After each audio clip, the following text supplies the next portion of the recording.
Salam sejahtera, terima kasih karena bersama dengan saya di Nazilin Unity Channel. Sejak akhir-akhir ini, SPRM bekerja dengan begitu luar biasa.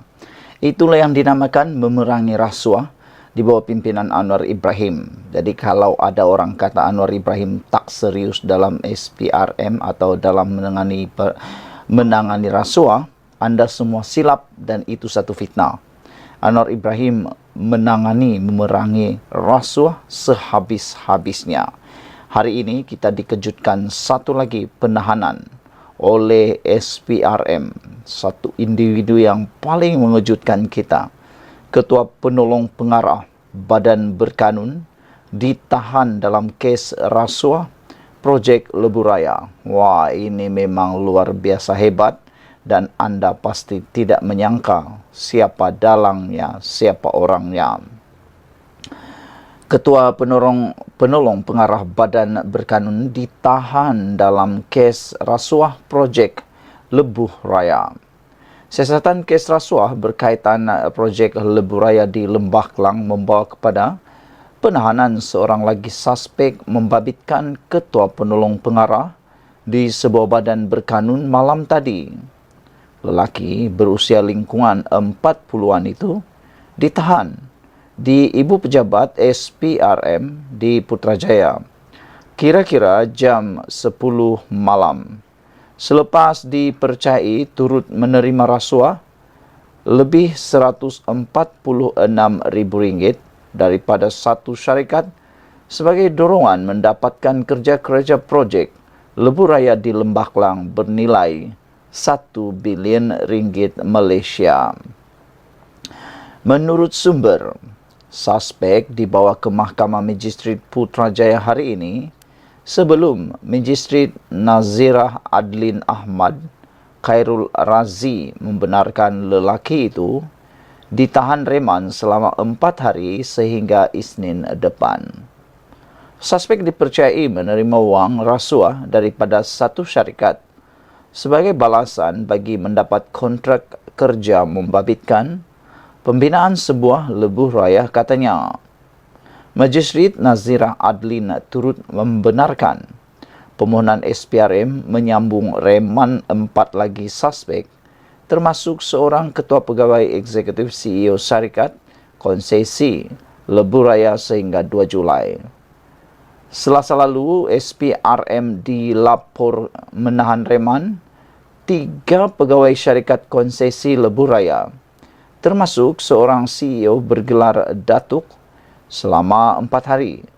Selain menahan reman, seorang lagi pegawai syarikat berkenan selama 3 hari bermula Rabu lalu.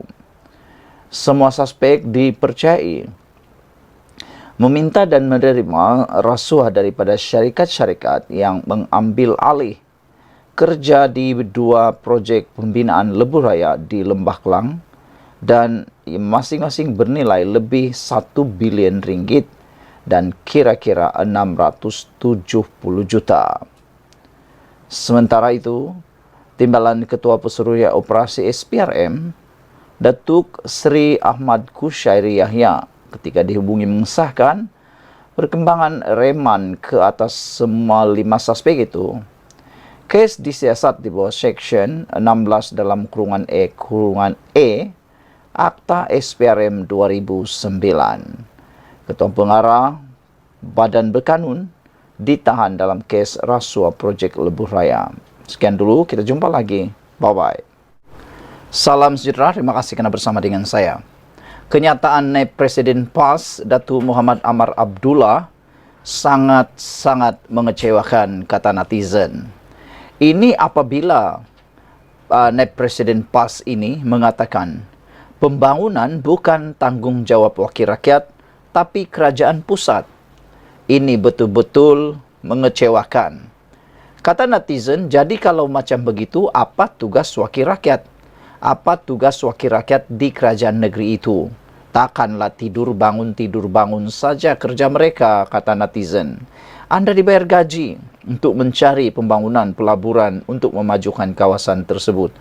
Pembangunan bukan tanggungjawab wakil rakyat ini satu tanggapan, satu kenyataan yang betul-betul tidak berasas dan tidak bertanggungjawab. Kalau begitu, Buat apa nak pilih mereka yang bercakap seperti ini?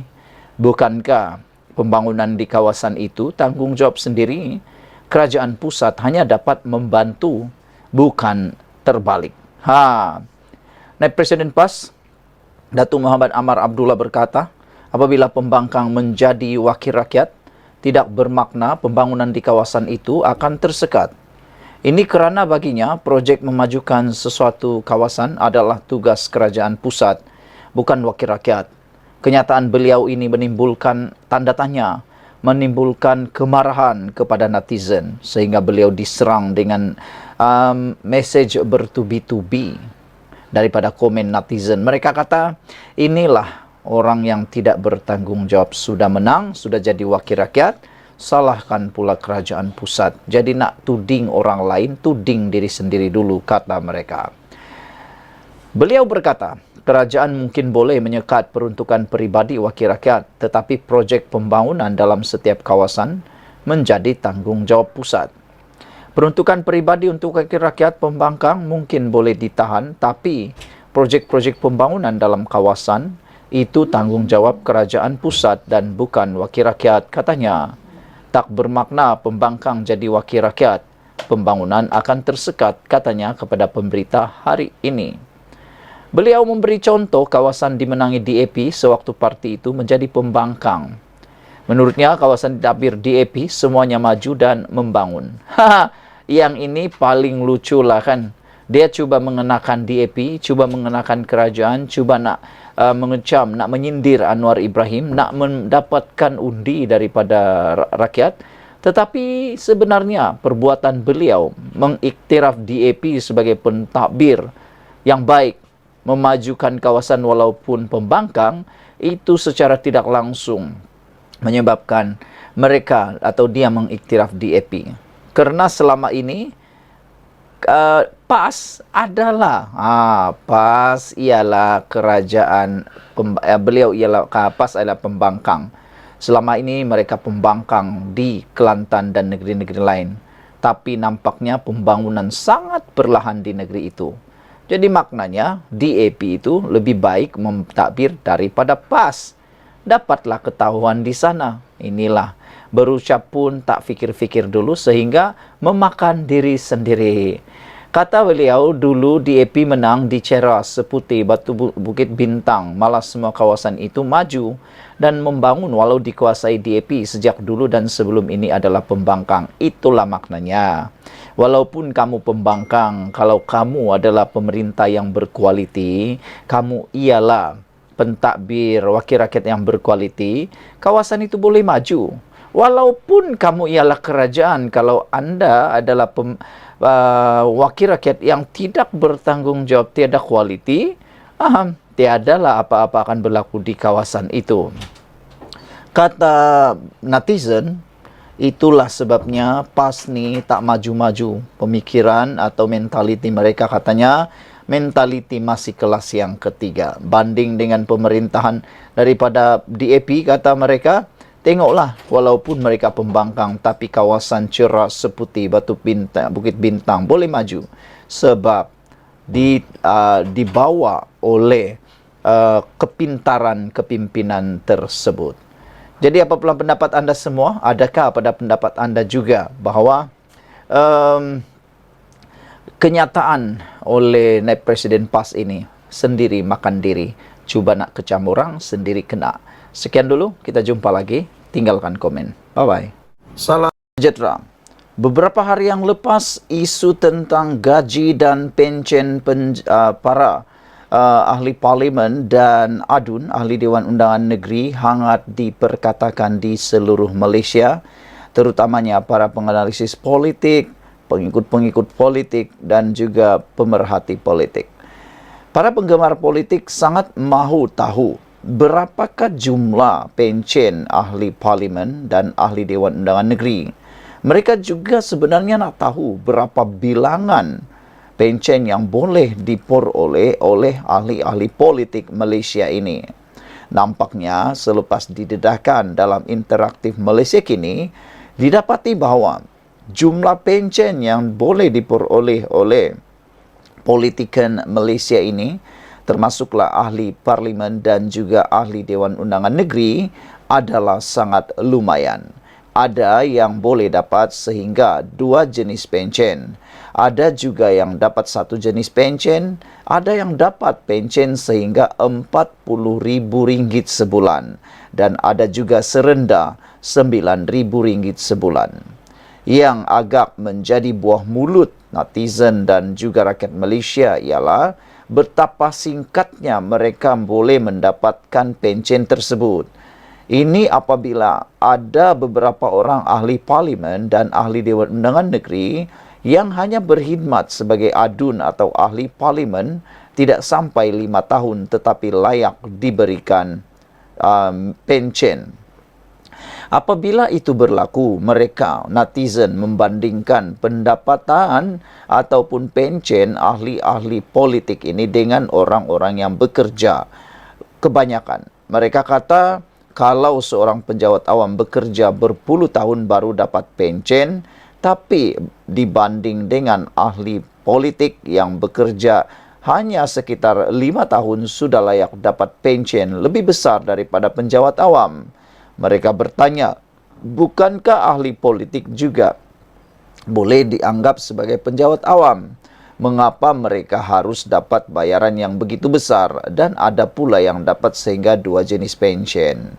Oleh sebab itulah Anwar Ibrahim, Perdana Menteri Malaysia, telah pun mencadangkan supaya pencen difikirkan, dikaji semula untuk para ahli parlimen, dan adakah pencen itu patut dihapuskan untuk ahli parlimen dan ahli Dewan Undangan Negeri. Mendapat reaksi yang sangat positif daripada netizen dan penduduk Malaysia. Hampir 96%, 97% menyokong supaya pencen dan juga pencen ahli-ahli parlimen dan ahli Dewan Undangan Negeri itu pertama dimansuhkan, kedua ada juga mahu supaya kalau diteruskan hanya 1 yang layak boleh didapat atau diperoleh, yaitu pencen yang tertinggi. Saudara-saudara sekalian, walau bagaimanapun Malaysia kini telah cuba mendapatkan pandangan ramai orang tentang perkara ini. Sebelum kita teruskan, apa pula pandangan anda? Apa pula pendapat anda tentang isu pencen ahli-ahli politik Malaysia ini? Adakah anda juga bersetuju bahawa pencen mereka perlu dimansuhkan dan pencen mereka kalau diteruskan dibayar mana yang tertinggi? Jangan dapat semua-semua. Saudara-saudara sekalian, persoalan ini ditanya kepada beberapa ahli politik di Malaysia. Ini jawapan mereka. Apa kata ahli parlimen tentang sistem pencen yang mereka mahu? Isu pencen melibatkan wakil rakyat negara ini menyaksikan ahli parlimen daripada kerajaan dan pembangkang mempunyai pendapat yang berbeza. Beberapa ahli parlimen yang ditanya antaranya Bung Mukhtar Radin berpandangan skim pencen itu perlu dituruskan.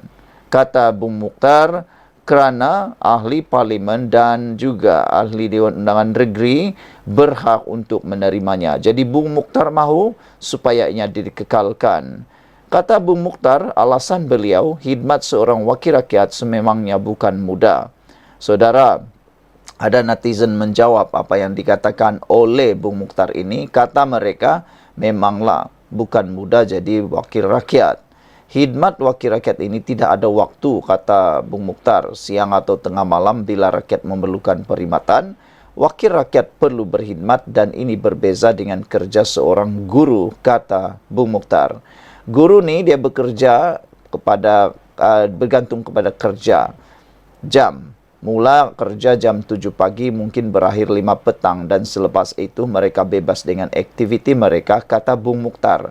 Yang ini dapat kecaman daripada netizen. Kata mereka, kalaulah dibandingkan dengan seorang guru, kata mereka, guru sudahlah gaji pencennya lambat mau dapat, selepas pencen baru boleh dapat. Satu lagi kata mereka, Bung Mukhtar tersilap tentang jam waktu bekerja guru, kata mereka. Kalau Bung Mukhtar kata jam 7 pagi berakhir 5 petang, Sebenarnya kerja seorang guru, kata netizen, tidak akan berakhir 5 petang. Ada pelajar tiba-tiba tanya jam 9 malam. Ada pula mengajar kelas tambahan malam. Ada lagi berkhidmat sebagai warden, kata mereka. Dan guru tidaklah bebas dengan aktiviti mereka selepas 5 petang. Jadi pendapat Bung Mukhtar telah dipersoal oleh beberapa netizen. Bung juga mengatakan itu pilihan status quo untuk menerima beberapa pencen. Kata beliau, pilih pencen dan ini akan berlaku sekarang kerana ini akan digunakan pakai sejak bertahun-tahun. Pencen ini bagi ahli parlimen apabila berlaku apa-apa yang tidak diingini kepada kami sebagai ahli parlimen. Ahli keluarga kita boleh warisi hasil pencen kita, kata Bung Mukhtar. Pencen yang diterima ahli parlimen ini tidak banyak tetapi ia bergantung kepada tempoh perkhidmatan atau 50% daripada allowance yang diterima, kata Bung Mukhtar lagi. Walau bagaimanapun, Bung Mukhtar berkata tidak ada masalah sekiranya kerajaan memutuskan untuk memindah skim pencen perkhidmatan awam pada masa akan datang. Kalau kerajaan dah putuskan apa-apa ketetapan ahli parlimen, tidak boleh buat apa-apa, kita akan akur saja, kata beliau lagi. Sementara itu, ahli parlimen Ampang, Rodzia Ismail juga berkata, isu pencen wakil rakyat ini perlu dilihat daripada beberapa perspektif.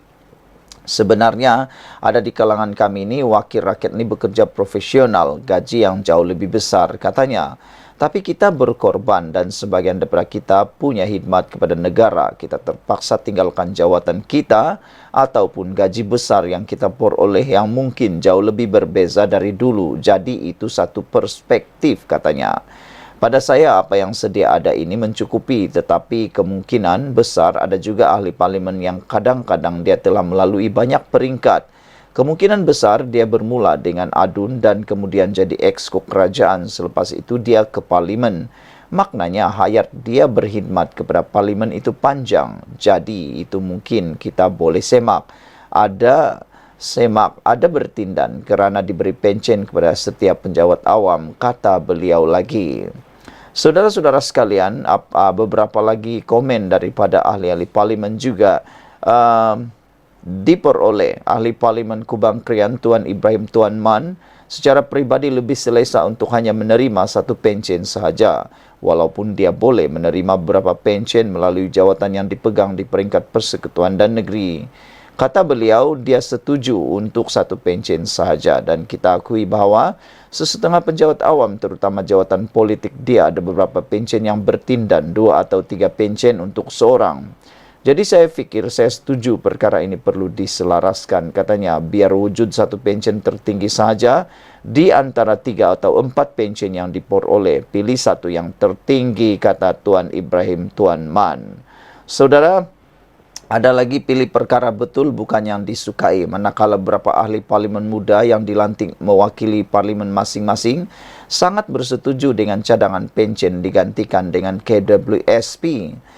Syed Saddiq Syed Abdul Rahman berkata, dalam isu pencen wakil rakyat ini, perkara yang betul adalah lebih penting dari perkara yang tidak suka. Sebagai bekas Menteri Belia dan Sukan dan merupakan ahli parlimen 2 penggal, Syed Saddiq berkata dia hanya layak menerima KWSP.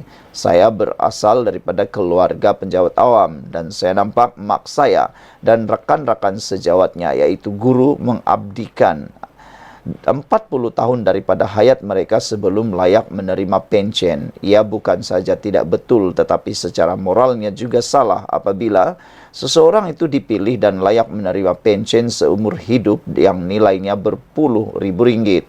Bukan itu sahaja tetapi pelbagai pencen jawatan tidak termasuk syarikat berkaitan kerajaan JLC dan agensi-agensi lain yang memberikan bayaran, tegasnya lagi. Tetapi guru-guru penjawat awam, polis, pegawai tentera dan yang bekerja berdekad-dekad selama hayat mereka tidak dapat dan perlu menunggu berdekad dan hanya dapat sedak sahaja dari segi jumlahnya, kata Syed Saddiq lagi. Soalnya bukanlah perkara yang saya pilih tetapi perkara yang betul. Saya percaya kita perlu mereformasikan skim pencen dan ahli parlimen serta menteri bertukar kepada caruman KWSP dan saya akan menyokongnya sepenuh hati, kata Syed Saddiq Syed Abdul Rahman. Sekian untuk kali ini. Jangan lupa tinggalkan komen Anda, tekan butang subscribe. Bye-bye.